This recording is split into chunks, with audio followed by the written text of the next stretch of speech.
दोस्तों आज हम एक ऐसे इलेक्शन की बात करेंगे जो जल्दी ही होने वाले हैं। और इस इलेक्शन को पूरी दुनिया के बड़े लीडर्स बहुत ज्यादा बेसब्री से देख रहे हैं। चाहे ट्रंप हो, चाहे पुतिन हो, चाहे मैक्रोन हो। और दोस्तों ये इलेक्शन इंडिया में नहीं हो रहे, ये हो रहे हैं यूरोप के हंगरी देश में। अब सवाल ये है कि क्यों ये इलेक्शन दुनिया के लिए बहुत ज्यादा इंपॉर्टेंट है और क्यों ये बहुत बड़ा चेंज लेके आ सकते हैं वर्ल्ड पॉलिटिक्स में। तो चलिए इसे देखते हैं और समझते हैं बहुत गहराई से। मैं हूं आपका दोस्त और economist Aditya Gupta. So let's begin.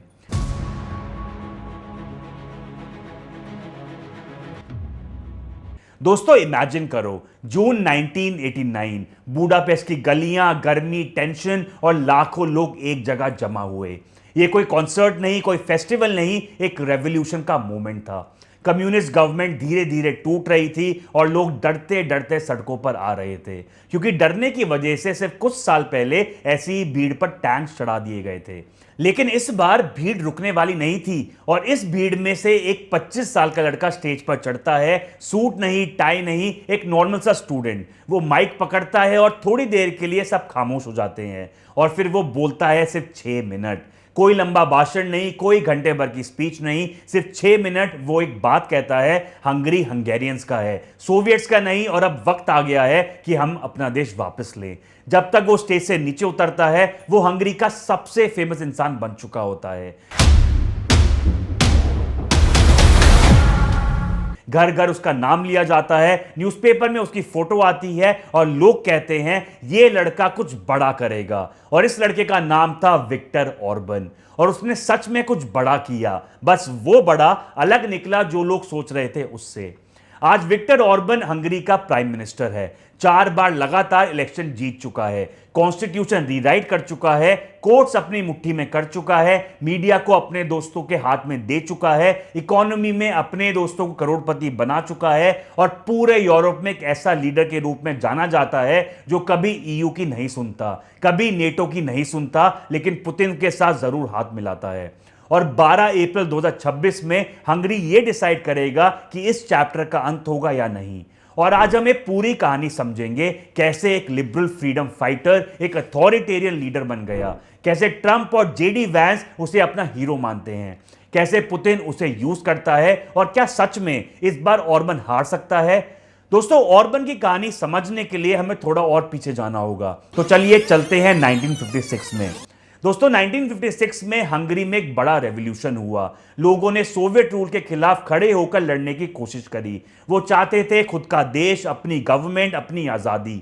लेकिन सोवियट्स ने कोई कॉम्प्रोमाइज नहीं किया। उन्होंने टैंक्स भेजे, फौज भेजी और हजारों लोग मारे गए और हंगरी वापस लॉक हो गया सोवियत एम्पायर के अंदर, आयरन कर्टन के पीछे।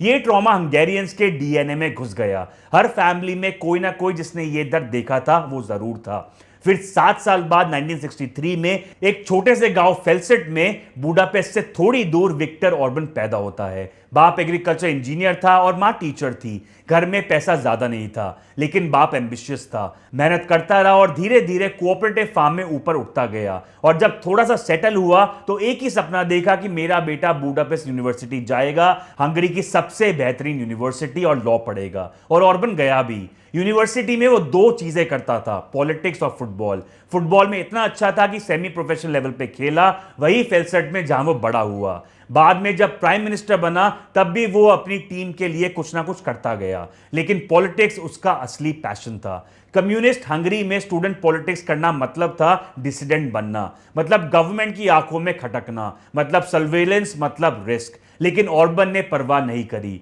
लेट 1980s में जब सोवियत एम्पायर खुद अंदर से खत्म हो रहा था, ऑर्बन पोलैंड गया। वहां सॉलिडारिटी मूवमेंट थी, एक पावरफुल एंटी कम्युनिस्ट मूवमेंट जो पोलैंड में सोवियत कंट्रोल के खिलाफ लड़ रही थी। ऑर्बन ने उससे सीखा, आइडियाज लिए और इंस्पिरेशन ली। वापस आया और 1988 में अपनी यूनिवर्सिटी के कुछ दोस्तों के साथ मिलकर एक स्टूडेंट मूवमेंट बनाया। नाम रखा फिडेस, अलायंस ऑफ यंग डेमोक्रेट्स। ये वही पार्टी है जो आज हंगरी पर राज करती है दोस्तों, लेकिन तब वो सिर्फ कुछ एम्बिशियस स्टूडेंट की एक छोटी सी मूवमेंट थी। 1989 में कम्युनिस्ट हंगरी में कुछ अजीब हुआ। गवर्नमेंट इतनी कमजोर हो गई कि उन्होंने एक ऐसा डिसीजन लिया जो कभी सोच भी नहीं सकते थे। इम्रे नागी, 1956 रेवोल्यूशनरी का लीडर, जिन्हें सोवियट्स ने ट्रेटर कह के फांसी दे दी थी, उन्हें पब्लिक सेरेमनी में मार्टियर की तरह रीबरी किया गया। यह गवर्नमेंट का खुद अपनी गलती मानना था। लाखों से ज्यादा लोग रोड पर आए इस सेरेमनी को अटेंड करने के लिए। माहौल इमोशनल था, टेंशन काफी हाई थी, लेकिन उम्मीद भी थी। और इस माहौल में विक्टर ऑर्बन स्टेज पर जाता है और 6 मिनट लेता है। कोई नोट्स नहीं, कोई टेलीप्रॉम्प्टर नहीं, सीधा दिल से बोलता है, सोवियत ट्रूप्स हंगरी से चले जाओ। हंगरी हंगेरियंस का है, हमें अपनी आजादी चाहिए। जिस देश में लोग डर से विस्पर में बात करते थे, वहां एक 25 साल के लड़के ने खुल्लम खुल्ला ये चीज बोल दी, पब्लिक में, लाखों के सामने। वो एक बार में नेशनल हीरो बन गया। और टाइमिंग भी काफी परफेक्ट थी, क्योंकि अक्टूबर 1989 में कम्युनिज्म ऑफिशियली खत्म हुआ हंगरी में। 1990 में फ्रेश इलेक्शंस हुए और फिडेस भी इस इलेक्शन में उतरा। 22 सीट जीती, रफली 9% वोट के साथ। छोटी शुरुआत थी, लेकिन शुरुआत काफी अच्छी थी। 1990s में फिडेस धीरे धीरे बदल रही थी। जो party liberal central left ideology लेकर शुरू हुई थी, वो तेजी से कंजर्वेटिव होती गई। ऑर्बन का पॉलिटिकल एवोल्यूशन भी हो रहा था साथ साथ। वो समझ रहा था कि हंगरी की पब्लिक क्या चाहती है, नेशनल आइडेंटिटी, ट्रेडिशनल वैल्यूज और एक ऐसा लीडर जो बाहर की दुनिया से ना डरे। फिर आए 1998 के इलेक्शंस, जिसमें फिडेस ने पार्लियामेंट्री मेजॉरिटी जीती। विक्टर ऑर्बन सिर्फ 35 साल की एज में हंगरी का प्राइम मिनिस्टर बन गया। लेकिन पहला टर्म खत्म होने के बाद 2002 में वो फिर हारा। लेकिन वो बैठा नहीं रहा, इंतजार किया, पार्टी को रीऑर्गेनाइज किया, मैसेज को शार्पन किया। और 2010 में वो ऐसा लौट के आया कि फिर कभी पीछे नहीं देखा। 2/3 मेजॉरिटी यानी सुपर मेजॉरिटी, और यहां से शुरू हुआ हंगरी का ट्रांसफॉर्मेशन, या कुछ लोगों के हिसाब से हंगरी का डिटीरियोरेशन। जब किसी के हाथ में 2/3 मेजॉरिटी होती है, तो वो कॉन्स्टिट्यूशन को भी बदल सकता है। और ऑर्बन ने एग्जैक्टली वही किया। जुडिशरी में अपने वफादार जजेस बिठाए, मीडिया की इंडिपेंडेंस खत्म करी और इलेक्शन में हेरा फेरी करी, जिससे बहुमत हमेशा ऑर्बन के फेवर में ही आए। हंगरी के लीडर ने साबित कर दिया कि डेमोक्रेसी का सिर्फ कॉस्ट्यूम पहना के भी देश डेमोक्रेसी के नाम पे चलाया जा सकता है। ऑर्बन ने खुद इसको नाम दिया इलिबरल डेमोक्रेसी, लिबरल वैल्यूज के बिना डेमोक्रेसी, चेक्स और बैलेंसेस के बिना मेजॉरिटी रूल। अब तुम सोच रहे होगे दोस्तों कि हंगरी तो बहुत छोटा देश है, 10 मिलियन से भी कम लोग हैं, मुझे क्या ही फर्क पड़ता है। दोस्तों बहुत फर्क पड़ता है, क्योंकि ऑर्बन सिर्फ हंगरी का नेता नहीं है, वो ग्लोबल राइट विंग पॉपुलिज्म का पोस्टर बॉय है। ईयू में वो ट्रबल मेकर इन चीफ है। जब भी ईयू को कोई यूनाइटेड डिसीजन लेना होता है, चाहे वो यूक्रेन सपोर्ट हो, रशियन सैंक्शन हो या फिर रेफ्यूजी पॉलिसी हो, ऑर्बन वीटो पावर यूज करता है। एक मेंबर देश का वीटो पूरी ईयू पॉलिसी रोक सकती है, और ऑर्बन ने ये पावर बार बार यूज करी है। यूक्रेन वॉर के बाद तो और भी ये क्लियर हो गया।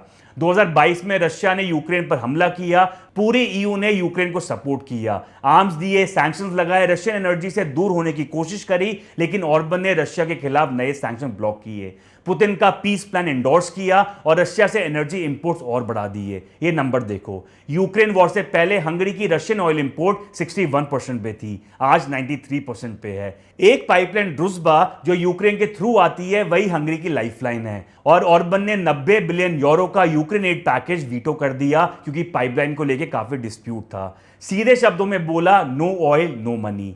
ये वही ऑर्बन है दोस्तों जिसने 1989 में सोवियत ट्रूप्स को बाहर भगाया था, और आज वो रशिया का यूरोपियन यूनियन में सबसे बड़ा रखवाला है, एक फुल सर्कल। ट्रंप और ऑर्बन की पहली मुलाकात 2019 में हुई थी व्हाइट हाउस में। तब से ये दोनों एक दूसरे की तारीफ करते नहीं थकते, और जेडी वैंस तो ऑर्बन के लिए ओपनली कहता है कि एक आदर्श लीडर है। CPAC यानी अमेरिका के बड़े कंजर्वेटिव पॉलिटिकल कॉन्फ्रेंस को बुडापेस्ट में रखा गया। सोचो, एक अमेरिकन पॉलिटिकल पार्टी का इवेंट हंगरी में, क्यों? क्योंकि ऑर्बन ने वो सब करके दिखाया जो अमेरिका की राइट विंग करना चाहती है। पहली चीज, इमिग्रेशन। ऑर्बन ने हंगरी के बॉर्डर पर एक फिजिकल वॉल बनवाई और ईयू के रेफ्यूजी रिलोकेशन स्कीम को रिफ्यूज किया। कहता रहा कि मुस्लिम इमिग्रेंट्स यूरोपियन आइडेंटिटी के लिए काफी बड़े थ्रेट हैं। ट्रंप ने भी अमेरिका में यही किया। Wall, travel ban, immigration crackdown, दोनों की लैंग्वेज सेम है, दोनों के टारगेट सेम है। दूसरी चीज, ट्रेडिशनल क्रिश्चियन वैल्यूज। ऑर्बन कहता है वो हंगरी को एक क्रिश्चियन नेशन रखना चाहता है। LGBTQ राइट्स रिस्ट्रिक्ट किए, अबॉर्शन लॉज टाइटन किए, और इसने इसको कल्चरल वॉर का हिस्सा बनाया, यानी लिबरल और प्रोग्रेसिव्स के खिलाफ। अमेरिकन राइट विंग भी यही करता है। ये लैंग्वेज, ये फ्रेमिंग बिल्कुल सेम है। तीसरी चीज जो है मीडिया और इंस्टीट्यूशन को कंट्रोल करना। ट्रंप बार बार मीडिया को फेक न्यूज कहता रहता है। उसने जुडिशरी को अपने जजेस से बढ़ने की कोशिश भी करी, लेकिन ऑर्बन ने यह सब सक्सेसफुली कर लिया।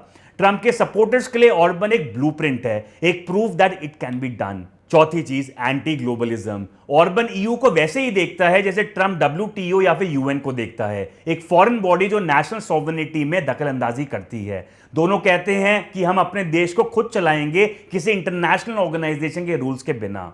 तो ट्रंप और वैंस के लिए ऑर्बन सिर्फ एक फॉरेन लीडर नहीं है दोस्तों, वो एक रोल मॉडल है, एक लिविंग एग्जाम्पल की नेशनलिस्ट कंजर्वेटिव एजेंडा लगाया जा सकता है, इलेक्शन जीते जा सकते हैं और पावर मेंटेन करी जा सकती है। और अगर हम सरफेस पे देखें तो ऑर्बन और पुतिन दोस्त लगते हैं। ऑर्बन ने रशिया के साथ एनर्जी डील्स मेंटेन करी, सैंक्शंस ब्लॉक करे, यूक्रेन वॉर में न्यूट्रल रहने की जगह ओपनली रशिया को सपोर्ट करा। लेकिन डीपर में जाओ तो पिक्चर काफी कॉम्प्लिकेटेड है। पुतिन के लिए ऑर्बन एक यूजफुल टूल है। ऑर्बन के जरिए पुतिन ईयू को डिवाइड करता है। जब भी ईयू यूनाइटेड होने की कोशिश करता है रशिया के खिलाफ, ऑर्बन अपनी वीटो पावर यूज कर लेता है। 90 बिलियन यूरोस का यूक्रेन एड वीटो, नए सैंक्शंस वीटो, रशिया के खिलाफ स्ट्रॉन्ग स्टेटमेंट जिसके लिए ऑर्बन बोलता है मैं पीस चाहता हूं। यह पुतिन के लिए गोल्ड माइन है दोस्तों, एक ईयू मेंबर देश का लीडर जो उनका काम करे बिना रशिया फ्लैग को पकड़े। लेकिन पुतिन डरता किस चीज से है? पुतिन डरता है यूनाइटेड यूरोप से। अगर हंगरी में ऑपोजिशन जीत जाए और अगर ऑर्बन चला जाए तो ईयू में उसका सबसे बड़ा इंटरनल एलाय खत्म हो जाएगा। ईयू ज्यादा यूनाइटेड हो सकता है यूक्रेन के सपोर्ट में, और यूनाइटेड यूरोप यूक्रेन को ज्यादा वेपन, ज्यादा मनी, ज्यादा पॉलिटिकल सपोर्ट, ये पुतिन के लिए एक बड़ा नाइटमेयर है। इसीलिए पुतिन चाहता है कि ऑर्बन जीते। ऑर्बन जीता रहेगा तो ईयू के अंदर डिवीजन मेंटेन रहेगी और डिवाइडेड ईयू पुतिन के लिए मैनेजेबल है। अब दोस्तों वो चीज जो हंगरी की पब्लिक को एक्चुअली इफेक्ट कर रही है जो है इकोनॉमी। ऑर्बन के पहले ईयर्स में हंगरी की ग्रोथ स्ट्रांग थी। 2010 से 19 तक average growth rate EU average से डबल था ऑलमोस्ट। लोग खुश थे इसलिए वोट कर रहे थे, लेकिन फिर सब बिगड़ने लगा। 2023 में हंगरी रिसेशन में चला गया, जीडीपी -0.9% तक चली गई यानी नेगेटिव ग्रोथ, और इन्फ्लेशन 17.2% तक पहुंच गई, पूरे ईयू में सबसे ज्यादा। मतलब जो चीज पहले 100 रुपए की मिलती थी अब वो 117 की मिलने लगी। कॉमन लोग जो ज्यादा मेहनत करते थे अपना घर चलाने के लिए, उन पर डबल मार पड़ने लगी। 2024 और 25 में थोड़ा सुधार हुआ, लेकिन सिर्फ 0.6% और 0.5% जो कि ना के बराबर रिकवरी थी। और इन सब मुसीबतों की एक ही वजह है जो है ऑर्बन के अपने डिसीजंस, क्योंकि ऑर्बन ने रूल ऑफ लॉ तोड़ा, कोर्ट को पॉकेट में किया, मीडिया को कंट्रोल किया, जिसकी वजह से ईयू ने हंगरी के फंड्स फ्रीज कर दिए। 17 बिलियन यूरो जो हंगरी के जीडीपी का लगभग 9% है, अब बुडापेस्ट नहीं पहुंच रहा। ईयू कोजन फंड जो ईस्टर्न यूरोप की डेवलपमेंट के लिए डिजाइंड है, ऑर्बन की वजह से रुक गया है, और रशियन एनर्जी डिपेंडेंस का कॉन्सिक्वेंस अब दिखने लगा है। जब भी ग्लोबल ऑयल प्राइसेस में उछाल आती है, हंगरी का सीधा झटका लगता है। गवर्नमेंट हाउस होल्ड के इलेक्ट्रिसिटी सब्सिडाइज करती है, मतलब जब प्राइसेस बढ़ते हैं गवर्नमेंट का बिल बढ़ने लगता है। ईरान वॉर के बाद ऑयल प्राइसेस में उछाल आया और हंगरी की ग्रोथ फोरकास्ट 2.3% से 1.7% तक गिर गई। और ये सब इकोनॉमिक प्रॉब्लम एक चीज से कनेक्टेड है दोस्तों, जो है करप्शन। हंगरी अब ईयू का सबसे करप्ट देश बन चुका है। करप्शन इंडेक्स में उसका स्कोर बुर्किना फासो के बराबर है। सोचो, एक यूरोपियन यूनियन मेंबर देश एक सब साहारन अफ्रीकन देश के बराबर है करप्शन में। इस सब के बीच एक नया कैरेक्टर एंटर करता है जो है पीटर माग्यार। पहले पीटर को कोई नहीं जानता था, फिडेस पार्टी का ही दो ये मेंबर था, लेकिन सबसे इंटरेस्टिंग बात तो ये है वो ऑर्बन की जस्टिस मिनिस्टर का एक्स हस्बैंड है। 2024 में उसने अपनी एक्स वाइफ की एक सीक्रेट रिकॉर्डिंग लीक करी। उस रिकॉर्डिंग में उसकी वाइफ प्रेसिडेंशियल पार्डन के बारे में बात कर रही है, एक ऑफिशियल को माफी जो एक चिल्ड्रंस होम में सेक्सुअल अब्यूज स्कैंडल का कवरअप में इन्वॉल्व था। यह रिकॉर्डिंग पब्लिक में आते ही जैसे आग लग गई। हंगेरियंस का गुस्सा फूट गया और ऑर्बन की जस्टिस मिनिस्टर को रिजाइन करना पड़ा, और माग्यार जो कि एक एनोनिमस लीडर था, एक रात में पब्लिक फिगर बन गया।